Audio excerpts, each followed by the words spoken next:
Hello viewers, आज हम आपकी डिमांड पे नया वीडियो लेकर आए हैं हाउ टू क्रिएट ब्लॉग का।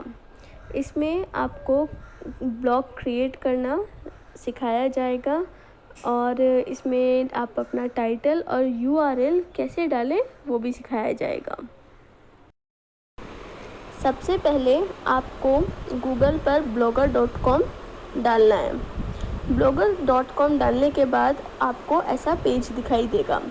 यहाँ पर दो ऑप्शन हैं, क्रिएट योर ब्लॉग और साइन इन। अगर आप पहली बार अकाउंट बना रहे हैं तो आप क्रिएट योर ब्लॉग पर जाएंगे, नहीं तो साइन इन करके अपना अकाउंट चालू करेंगे। जैसा कि आप इस स्लाइड पर देख सकते हैं, जैसा ये पेज दिख रहा है, क्योंकि ये गूगल का प्रोडक्ट है इसलिए आपको अपनी जीमेल की आईडी और जीमेल का पासवर्ड डालकर इसको आगे कंटिन्यू करना है। ठीक है, आपको अपनी जीमेल की आईडी और जीमेल का पासवर्ड डालकर ही इसको आगे कंटिन्यू कर पाएंगे। जैसा कि आप इस पेज पर देख रहे हैं, इस स्लाइड पर, यहाँ पे हमें दो चीज़ें फिल करनी है, एक टाइटल और दूसरा एड्रेस। टाइटल हमारे ब्लॉग का नाम होता है और एड्रेस हमारे ब्लॉग का एड्रेस होगा। तो आपको यहाँ पे दो चीज़ें फिल करनी है। अब मैं आपको एग्जाम्पल के तौर पर बताती हूँ। जैसे फ्लिपकार्ट एक कंपनी है, तो फ्लिपकार्ट उसका नाम है और flipkart.com उसका एड्रेस। ऐसे ही अब हमें अपना ब्लॉग तैयार करना है। अब जैसे कि मैं आप सामने देख सकते हैं, मैंने यहाँ पे कुछ लिखा है, कुछ अल्फाज और कुछ अल्फाज .blogpost.com। तो क्योंकि मैं शायरी का ब्लॉग बनाना चाहती हूँ तो मैंने इस तरह का उससे रेलेवेंट कुछ टॉपिक्स चुना है, टाइटल चुना है, कुछ अल्फाज। ठीक है, ऐसे ही आप अपने ब्लॉग के लिए भी टाइटल और एड्रेस चूज़ कर सकते हैं। फॉर एग्जांपल, अगर आपको कुकिंग का ब्लॉग बनाना है तो आप टाइटल डाल सकते हैं कुकिंग विद मेघा और एड्रेस cookingwithmegha.blogspot.com। blogspot.com आपको राइट करने की ज़रूरत नहीं है, वहाँ लिखने की ज़रूरत नहीं है। आप सिर्फ अपने एड्रेस का नाम डालेंगे, वो अपने आप ऑटोमेटिकली ऐड हो जाएगा। जैसा कि आप इस स्लाइड में देख रहे हैं, नीचे यहाँ पे लिखा आ रहा है कि sorry this blog address is not available.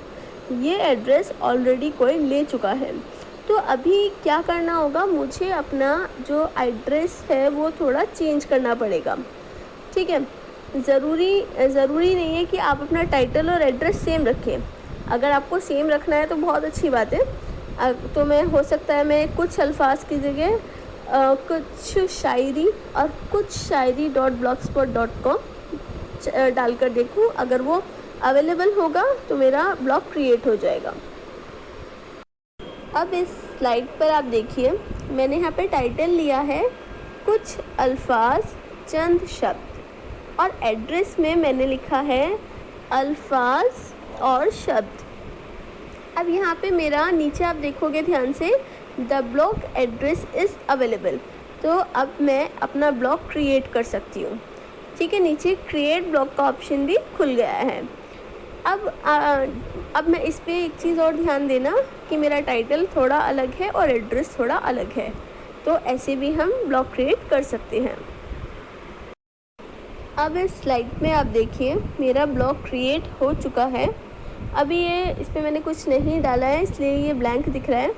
नीचे आप देखेंगे तो यहाँ पे एक प्लस का साइन बना है, तो यहाँ पर जाके आप अपना ब्लॉग स्टार्ट कर सकते हैं। जो भी आपको आर्टिकल पब्लिश करना है, पिक्स अपडेट करना है, तो यहाँ से आप स्टार्ट कर सकते हैं। अब आप देखिए, इस स्लाइड में मैंने अपना एक ब्लॉग बनाना शुरू किया है। मैंने ऊपर टाइटल डाला है, मैं एक ऐसी तस्वीर खींचना चाहता हूँ। अब मैंने नीचे इसका डिस्क्रिप्शन दिया है। डिस्क्रिप्शन इट मीन्स कि जो भी मुझे शायरी लिखनी है वो मैंने नीचे लिखी है। ठीक है, अब अगर आप जैसे सपोज़ आप कुकिंग का ब्लॉग बना रहे हो तो आपका टाइटल सपोज़ आपने डाला आलू की सब्ज़ी, तो नीचे आप उसकी रेसिपी डाल सकते हैं। यहाँ पर एक आइकन पे जाएंगे, देखना पिक्स के लिए इमेजेस इंक्लूड करने के लिए ऑप्शन दिया है जहाँ पे लिखा है फ़ोटोज़ ब्लॉगर, तो वहाँ पे आप फ़ोटोज़ अपलोड कर सकते हैं। Thank you. अब इस वाले स्लाइड में आप देखिए मैंने यहाँ पे अपनी शायरी के साथ एक फ़ोटो भी अपलोड की है।